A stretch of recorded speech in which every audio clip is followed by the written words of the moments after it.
That's at democracynow.org. We turn now, though, to an expose just published in The Nation magazine that raises alarming questions about the ability of corporations to influence their employees' voting decisions. In an article titled Big Brother's Thought Control at Koch, Mark Ames and Mike Elk report on an urgent letter that Koch Industries sent to most of its 50,000 employees on the eve of the November elections. The letter advised them on whom to vote for and warned them of the dire consequences to their families, their jobs, and their country should they choose to vote otherwise.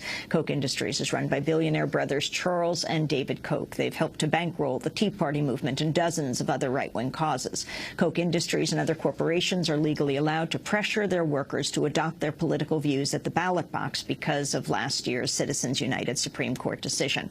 The ruling granted free speech rights to corporations and effectively removed regulations preventing employers from politically manipulating their workers. In practice, employers can also fire workers who refuse to attend political seminars or dare to voice their dissenting opinions too loudly. For more, we're joined by the authors of the expose, Mike Elk and Mark Ames. Both are contributing editors to The Nation. Mike joins us from Washington, D.C., Mark Ames from here in New York. Mark, let's begin with you. Start off with the documents that you got. Well, as we were investigating the story, it was Mike Elk, my partner, on this story, who got a hold of this newsletter that was sent out. It was October 4th of last year, and it was sort of an election packet dated October 4th with a cover letter from the COO and president of Koch Industries, which is the head of this giant conglomerate, saying that for the first time we feel that these elections, that is last November's elections, are so urgent and you know, we're in such a dire situation that we're actually sending out this entire voting packet, including a list of candidates in federal and local elections that we believe we urge you, or we strongly recommend that you vote for. And of course, most of the candidates, I mean, of the 19 candidates on the list that we obtained, which is for the Washington state elections, of 19 candidates, 16 were Republican and, you know, very Tea Party Republican. And of the 3 Democrats for local races, 2 were from a right-wing faction of the Democratic Party called the Roadkill Caucus. I guess, you know, this is like their blue dog, but roadkill, I don't know who the roadkill is in this case.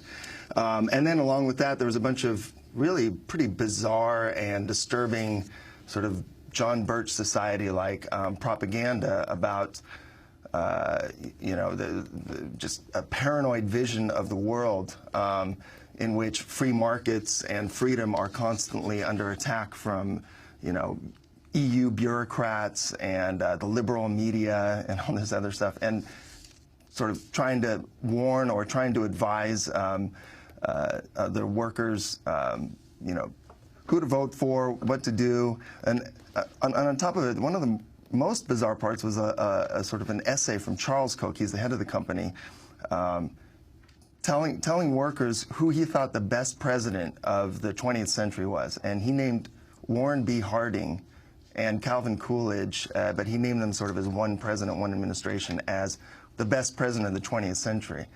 And he blamed Herbert Hoover for the crash and for starting socialism in America. It's the most bizarre thing you've ever read in your life. Mike Elk, you are a labor reporter. Talk about the significance of the letters being sent out to the employees of Koch Industries around the country. Well, basically what we've done now is politicize the workplace. And when you politicize the workplace, you open the door for political discrimination. Citizens United, I mean, this letter is just the tip of the iceberg, but Citizens United has created a situation in which employers can send letters to their employees threatening them. I mean, basically in this letter, they say if you don't vote Republican, we're questioning whether the company will be able to continue to survive and prosper. A ridiculous statement for the Koch brothers to make, who more than doubled their profits in the last 3 years. But you've politicized the workplace, and so now you can send these letters to people. You can also have them attend captive audience meetings.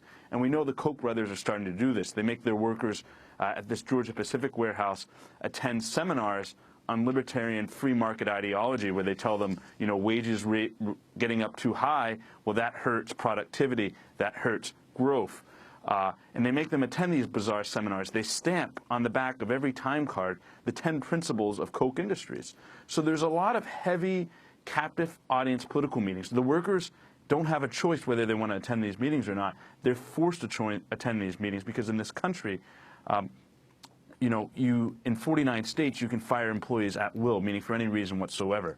So the workers are forced to attend these meetings, and this creates a very dangerous standard. So if the boss is constantly talking about politics in the workplace, and all of a sudden a bunch of your coworkers are wearing Republican buttons, does that mean you have to wear one too? If all of your other coworkers are going out and volunteering with your boss on the weekend for GOP candidates, does that mean if you want to get a raise, you have to go out and volunteer for a GOP candidate as well? We've created a really dangerous situation of intimidation in the workplace, and this is something that we haven't seen since going back, well, to the era of Calvin Coolidge, since the 1920s.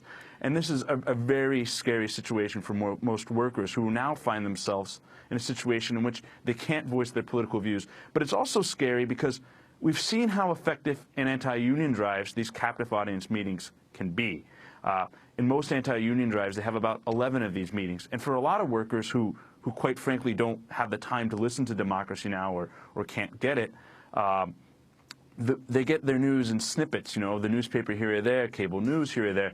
But if your boss is sitting down with you for meetings, dozens of meetings before an election, showing you fancy PowerPoints, fancy charts, and, you know, cooked up numbers about how voting for Republicans will help your company and save your job, you're very likely to do it if you're a low-information voter. So this presents a real threat. And unions can't come into the workplace and do this type of thing. Unions are absolutely forbidden from doing this. But an employer can fire you if you don't attend these types of meetings. So it's a very dangerous situation. I wanted to read just a few of the excerpts from the letters that went out. The first, as Koch company employees, we have a lot at stake in the upcoming election. Each of us is likely to be affected by the outcome on November 2nd. That's why, for the first time ever, we're mailing our newest edition of Discovery and several other helpful items to the home address of every U.S. employee. Here is another one, another of the quotes from the letters. The following candidates in your state are supported by Koch companies and Koch-PAC, the Political Action Committee for Koch companies. We believe these candidates will best advance policies supporting economic freedom. And here's another one, another excerpt of a letter.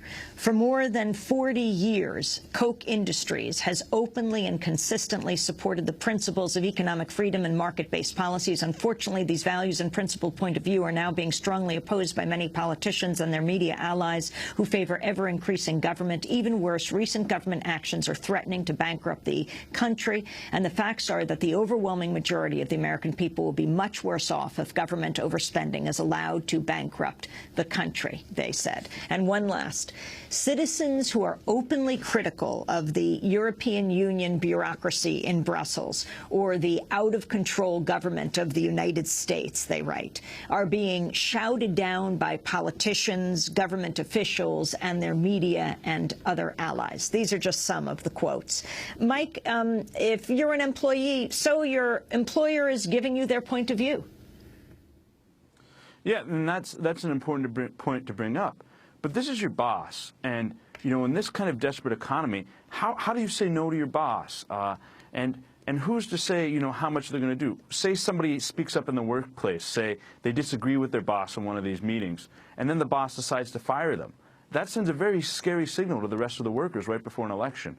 And we know that, you know, in anti-union campaigns, that when the employer gives his point of view, it kills union campaigns. We see, I've been involved in campaigns where, you know, when we initially file for an election, we'll have 70% of the signatures. Unions will have 70% of the signatures saying, hey, we want a union. And after 3 or 4 months of this type of meetings and mailings and propaganda, you know, the majority of workers will vote against because they're scared of their boss and they're scared of taking on their boss. And they typically don't have the protection of a union where they can disagree with their employer. Mike, why are the Koch brothers so important?